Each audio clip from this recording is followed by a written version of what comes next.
qofku ka sareeyo ama ka magac dheer yahay ayuu ilaahay kaga dhow ka aamin fanaanka caanka ah Maxamed Siciid Biike oo dhawaan muuqaal soo galiyay baraha bulshada ayaa sheegay in qof walba qofka uu ka magac weyn yahay isla markaana uu ka sareeyo oo Allah uga dhow yahay arintaas ayaa aad u qabsatay baraha bulshada waxaana dadyowgii kala duwanaa ee fikrada kala duwan ka dhiibtay ay badankoodu sheegeen in hadalkaasi yahay mid gafa isla markaana uu fanaanku u gafay shareecada diinta islaamka haddaba arintaasi iyo waxa ay diinta islaamku ka qabto waxaan wax ka weydiiyay Sheekh Cabdiraxmaan Dheere oo kamid ah culimada waaweyn ee Soomaaliland waxaan uu tilmaamay inuu hadalkaasi ahaa mid gafa hadalka sharciyan hadaynu ku eegno Ilaahay subhanahu wa ta'ala wuxuu inoogu sheegay Qur'aankiisa Kariimka ah asbaabta ama arrimaha agtiisa lagu karaamada yeesho ama Ilaahay loogu kala dhow yahay Ilaahay wuxuu inoogu sheegay inay tahay alla ka cabsiga iyo toosnaanta lagu toosnaado awaamirta Ilaahay iyo awaamirta Nabiga sallallahu alayhi wasallam Allah Qur'aankiisa wuxuu ku yiri inna akramakum 'inda Allahi atqaakum Ilaahay agtiisa waxa idinku sharaf iyo maamuus badan oo idinku karaamo badan kuwa idinku alla ka cabsiga badan buu Ilaahay subhanahu wa ta'ala Allah ma oran kuwa idinku magac dheer leh kuwa idinku caansan Ilaahay ma oran wuxuu Ilaahay noo sheegay sida loo kala alla ka cabsi badan yahay Ilaahay loogu kala dhow yahay subhanahu wa ta'ala waxa kale nabigu noo sheegay sallallahu alayhi wasallam Ilaahay ciddu jecel yahay inaanay marar badan ba inaanay noqon xataa dad la yaqaano nabigu wuxuu yiri inna Allaha yuhibbu al-'abda at-taqiyya al-khafi Ilaahay wuxuu jecel yahay buu nabigu yiri adoonka Ilaahay ka baqa ee iska qarsoon dadku waxa taade doonayay aqoonaanin yaanu caan ahaanin yaa la garanin laakiin Ilaahay ka baqanaya iskana qarsoon oo cidba aanay garanin buu Ilaahay u jecel yahay subhanahu wa ta'ala adoonka waa jecel yahay marka yaana waxa weeye caannimada iyo qofku inuu soo caan baxo ama magac yeesho ama bulshada ay markaa wada barataa uma aha base iyo sabab iyo saldhig uma aha inuu Ilaahay jecel yahay subhanahu wa ta'ala marka hadalkaasi waa hadal qaldan haduu uga jeedo qofka Ilaahay uu jecel yahay umada Ilaahay u dhaxdhiga qabuul taasi waxa weeye waa hadal sax ah oo nabigu sallallahu alayhi wasallam wuxuu sheegay Ilaahay markuu adoon jeclaado wuxuu u dhawaaqaa Jibriil oo hebel waan jeclaaday adiguna jeclow Jibriil malaa'iktu u sheega Ilaahay hebel waa jeclaaday idinku jeclaada malaa'iktuna way jeclaataa dabadna arrada waxa loo dhigaa nabigu qabuul iyo aqbali macna dadka Ilaahay oo dhan ba raali ka noqday intooda badan yaana waxa weeye marka ama amaan ba dadka loo dhaxdhiga hadalkaasi yaana rasuulku sallallahu alayhi wasallam uu tilmaamay macnihiisu wasaas ama in la yiraahdo qofku ka caansan yahay ama ka magac dheer yahay ayuu Ilaahay xaqiisa uga dhow yahay hadalkaasi sax maaha waxaan ognahay dad badan oo caan ah oo haddana ahlu naar aha Abu Jahl ba kamid aha Abu Jahl yaana maka iyo hareeraheeda ama carabi nin ay magaciisa wada taqaan oo magac dheer ayuu ahaa Abu al-Hakam baa loo oran jiray yaana oo carabi u taqaanay hadana maca dhalik wa min ahli an-nar sida Ilaahay inoogu sheegay Qur'aankiisa subhanahu wa ta'ala marka Fircawn waa garanayna dadku dhan way yaqaaneen hogaamiye oo hadana ahlu naar marka ruuxa uu magac dheer yahay ama bulshada taqaan macna kuma sameynayso Ilaahay agtiisa waxa karaamo iyo sharaf qofku ku yeelanaya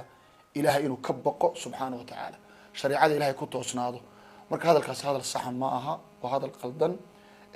sida marka uu qofkii yiri uga jeedana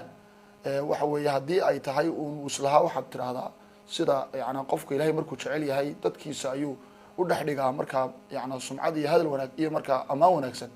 taa sax bay ahaan lahayd laakiin hadalku sida imka uu yaalo waa si qaldan weeye geesta kale Sheekh Cabdiraxmaan Dheere ayaa fanaanka u soo jeediyay inuu hadalkaasi uu sixitaan ku sameeyo qofkii hadalka yiri waxaanu leenahay hadalkaaga dib u hagaajiyo u sax hadii macna sax aad uga jeeday qofka Ilaahay jecel yahay arlada Ilaahay qabuul u dhiga hadalkaas sida uu yahay nabigu u yiro kala u dheh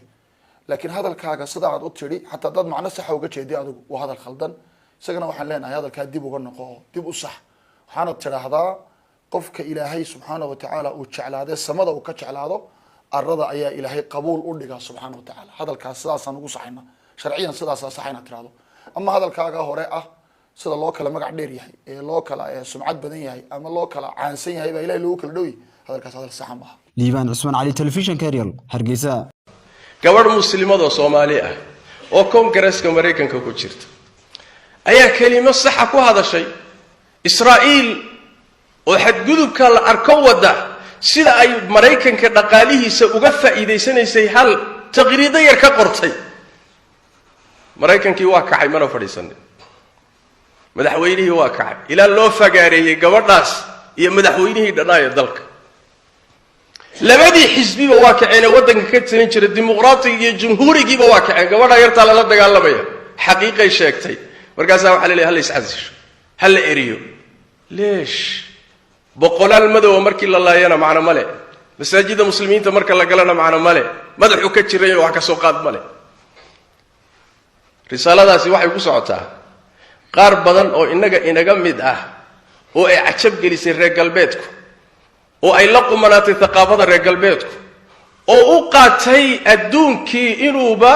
ku dhammaaday thaqaafada reer galbeedka oo liberaaliyiin iyo cilmaaniyiin ah oo najiidayo noo jiidayo inaan reer galbeedka ku dayano iyo dhaqamadooda akhlaaqdeenna iyo dhaqankeenna iyo hiddaheenna iyo waxeenina aynu ka tagno risaaladaasi waxay ku socotaa fasira waa idin kale dadka ha lagu dayda reer galbeedka noo fasira maxay yihiin waxyaalaha noocan dhacdooyin nin walba akhrinaya waay maanta wax qarsooni ma jiro intaa kadib rasaa'il dhowr ah ayaan doonayaa inaan muslimiinta u gudbino khaasatan muslimiinta aqaliyaadka laga tiro badan yahay dhulalka gaalada ku nool qodobka koobaad waxa weeye risaalada koobaad waxa weeyaan diintiina ku sugnaada aqeedadiina ku sabra wixii dhacaya ha dhaco halaydinku dilo laana wala wada dhiman geeridu waa xaq laakiin inaad tawxiid ku dhimato iyo inaad gaalnimo ku dhimato farqigu intaas waay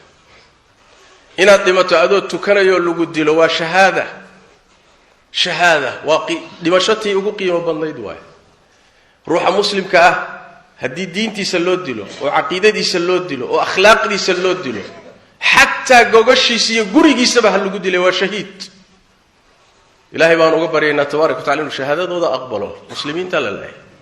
nabigeenna salawaatu rabbi wasalaamu calayh waxaa ka sugan isaga iyo saaxiibkii abubakar iyo cumar iyo cuthmaan baa waxay fuuleen buurta uxud ayagoo buurta korkeeda saaran ayay buurtii dhaqdhaqaaqday way gilgilatay way ruxatay markaasaa nabigu sal alla alay wasalam buurtii la hadlo wuxuu yidhi uxudow dhaqdhaqaaqa jooji waxaa ku dul saarani waa nebi iyo sidiiq iyo laba shahiid waay nebiga garanaya صديقنا قرنا وأبو بكر لبدا الشهيديه وعمر يا عثمان رضي الله تعالى عنهم أجمعين عمر waxaa lagu dilay magaalada Madiina asagoo jooro furin dagaal lagu ma dilin asagoo muslimiinta tujinaya masaajidka nabiga sallallahu alayhi wasallam baa la dhaawacay kadibna sidaasuu ku dhintay radiyallahu ta'ala anhu wa ardaa wa ma'a dhalika nabigu wuxuu uga markhaati kacay inuu shahiid yahay Uthman sidoo kale magaalada Madiina lagu dilay oo qolo kacdoon samayso khawaariji balaaye kharibana baad dishay magaaladii nabiga lagu dilay salawaatu rabbi wa salaamu alayhi asaguna furin dagaal lagu ma dilin